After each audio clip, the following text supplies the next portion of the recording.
ロックス海賊団壊滅。ロジャー&ガープの最強合体技が炸裂。皆さんこんにちは、私はシレンナです。ワンピース第1165話情報が公開されました。タイトルは残響です。扉へリクエスト、ベポがゼウスを枕にして気持ちよさそうに寝ている。小田先生はローも描き加え、彼ら全員が巨大な羊の上で眠っている。この話は前回の続きから始まる。ガープはロジャーに、お前にもロックスの声が聞こえるかと尋ねる。そしてロジャーとガープは魔人のようなロックスを攻撃する。数ページにわたる戦闘シーン。ロジャーとガープの攻撃はロックスに傷を負わせない。この対決は覇王色の覇気の巨大な波を生み出すほどの壮絶な衝突で終わる。ロジャーとガープは山々に叩きつけられる。その衝突はゴッドバレーの空を割った。衝突の後、ロジャーとガープは立ち上がる。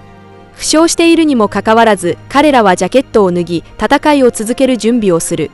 2匹の小さな電電柱が鳴り始め、彼らは仲間たちと話す。必ず戻る。ロックス、ロジャー、この島でお前ら両方に手錠をかけるつもりだったが、今は。俺の当初の計画はシャッキーと宝物を手に入れてとっととずらかることだったんだ。どうやら手を組むしかなさそうだな。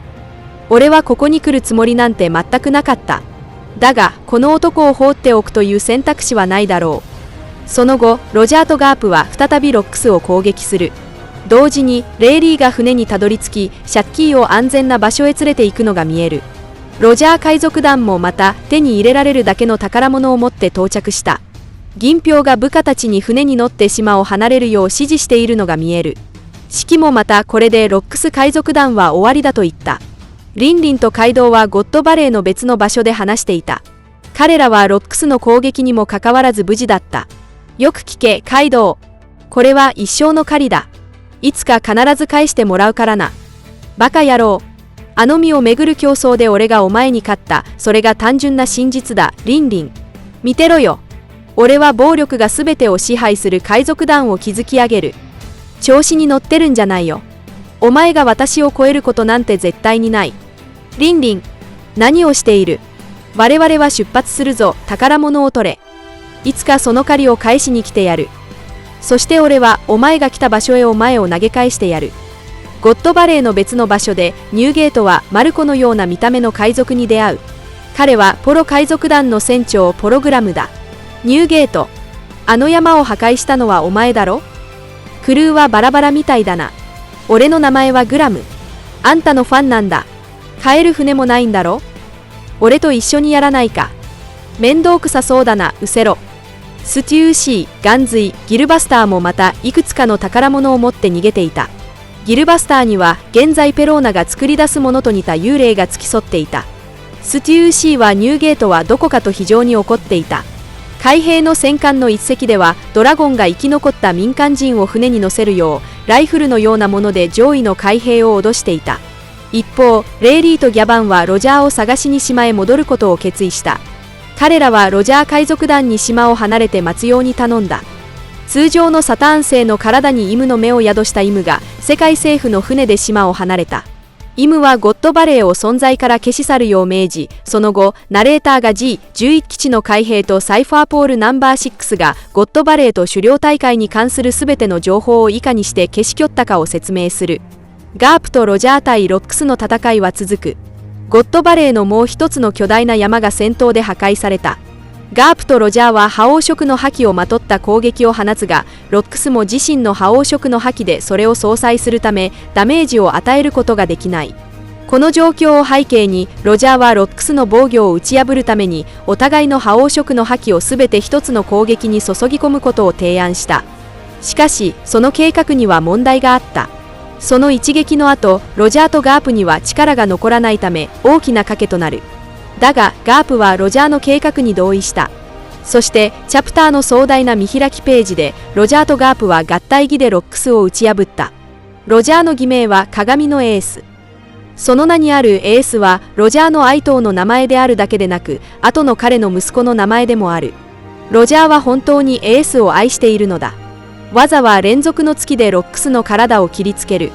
ガープの偽名は無限げんこつ。ロックスに向かって何発もの重い拳を叩き込むこの攻撃はルフィのゴムゴムの銃乱打に似ている。この話はロックスの敗北で終わり、ナレーターがロックス海賊団の遺産について語る。世界政府はこの事件の全容を隠蔽しようとした。しかしロックス率いる集団は一つの時代を形作った混沌の組織であった。ロックス海賊団の崩壊はその明確な響きをもって世界を揺るがした。認めるか認めないかにかかわらず、現在のギア5のルフィではまだ赤犬の相手にはならない。たとえ両者が4対6の戦いになったとしても、それはすでに2課の実に十分な面子を与えた結果だろう。海賊の中で最も輝かしい戦績を持つのがロックスだとすれば、海軍で最も確かな戦績を誇るのは間違いなく赤犬だ。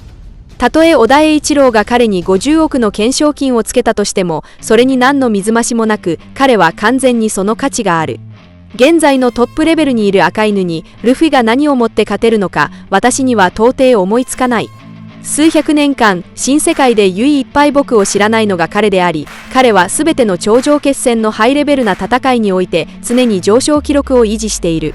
赤犬は新世界最強の単体ダメージを誇るマグマグの実の能力者であり、その一撃一撃がクリティカルヒットだ。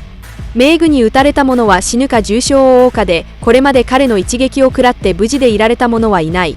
ジンベエは体力ゲージを一瞬で空にされ、下剣のエースはその場で命を落とし、白ひげは頭の半分を吹き飛ばされ、バーソロミュークマは右顔を失い、青生地は左足を失った。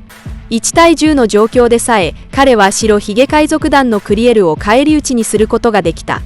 現在までに赤犬の手から5体満足で逃れた者は誰もおらず、彼と戦った者はみんな軽傷であれば身体に欠損を残し、重傷であればその場で命を落としている。ルフィは全力を出していないキサルと連戦で消耗しきっていた街道に勝ったに過ぎず、その多くは運に頼ったものだ。ギア5は現在大将やヨンスベロギに対して圧倒的な優位性を示しておらず、少なくとも現段階ではそうだ。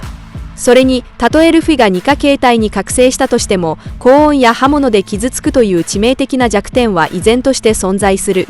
赤犬の拳はどれも1000度を超える灼熱のマグマをまとっており、ルフィのゴムの体では到底防ぎきれない。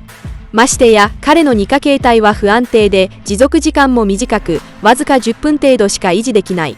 その後は体力を使い果たし、老衰して動けなくなる。一方、赤犬はかつて青生地と10日10番にわたって激闘を繰り広げた。ルフィのこのわずか10分間の2課形態では彼を倒すには全く不十分だ。赤犬は殺伐として決断力があり、絶対的正義を信奉し、海賊を心の底から憎んでいる。彼は決して手加減せず、相手を完全に打ち負かすか戦闘不能にするまで絶対に攻撃をやめない。彼はキサルのようにとどめを刺せる状況でわざわざ敵に食事を差し入れるようなこともしないし、街道のように武士道を重んじて相手に行き着く暇を与えることもしない。したがって現在のルフィにはまだエースのアダを打つ実力はなく、希望を見出すためには自分自身をさらに向上させなければならない。誰も気づかなかったのだろうか。ガープは何度も死罪に値する罪を犯し、イムに直接手を下したことさえあった。しかしなぜ彼は海軍に無事でいられるのか。イムもまたガープを処刑しようとは一度も考えたことがなかった。ワンピースの最新話で6人の伝説的な戦力がイムを共同で包囲攻撃し、海軍のガープもその中に加わっていた。彼は覇気をまとった拳を直接神の顔に叩きつけ、後に蜂の巣を破壊したげんこつ衝突を使用した。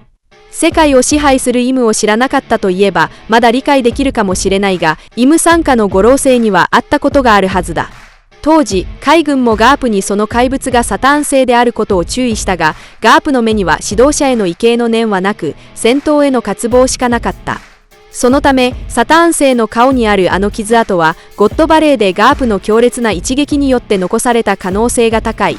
この出来事は五老星から見れば無本同然であったが、イムは事後にガープを追求しなかったばかりか、ロックスを打ち破った功績をすべて彼に帰した。それだけではない。日常的にガープは天龍人を公然と罵り、その息子と孫も天龍人に手を出したことがある。一人は世界政府に反抗する革命軍のリーダーとなり、もう一人はヨンスベロギになった。祖父、父、この3代の関係は新世界では誰もが知るところだ。理屈から言えばこれらの事柄はどれか一つを取り上げるだけでガープを死罪にするには十分だ。しかし海軍は彼に何の処罰も下さなかっただけでなく、逆に総帥コングは何度も彼を昇進させようとした。現在最も合理的な説明は、ガープの存在は弊害をはるかに上回る利点があり、イムが海賊を威圧するためにこのような戦力を残しておく必要があるということだ。さらにゴッドバレー事件では海軍の精神的支柱となる英雄を祭り上げる必要もあった。さらにイムは800年生きており、不老不死の者にとって世の強者たちは川を渡る船のように数多く取るに足らない存在に過ぎない。寿命が100年にも満たないガープごときに彼女がいちいち気にかけるだろうか。自身の支配を脅かさず歴史の真相に触れない限り、イムはガープやヨンスベロギなどの行動を全く意に介さないだろう。彼女は常に自身以外の人間をありのように見なしている。かつてロックスが花の間に侵入した際も、イムは最初その場で彼を殺さなかった。ロックスが知る真相がますます多くなるにつれて、彼女は自ら手を下すことを選んだのだ。したがってこの世界がイムの手に掌握されている限り、他の者がどれだけ騒ごうと彼女は気にも留めないのである。以上が今回の動画の内容です。最後までご視聴いただき本当にありがとうございます。もしワンピース漫画の熱心なファンであれば、ぜひ私のチャンネルを登録してください。皆さんの応援が私の動画制作の最大の原動力です。それではまた次回をお会いしましょう。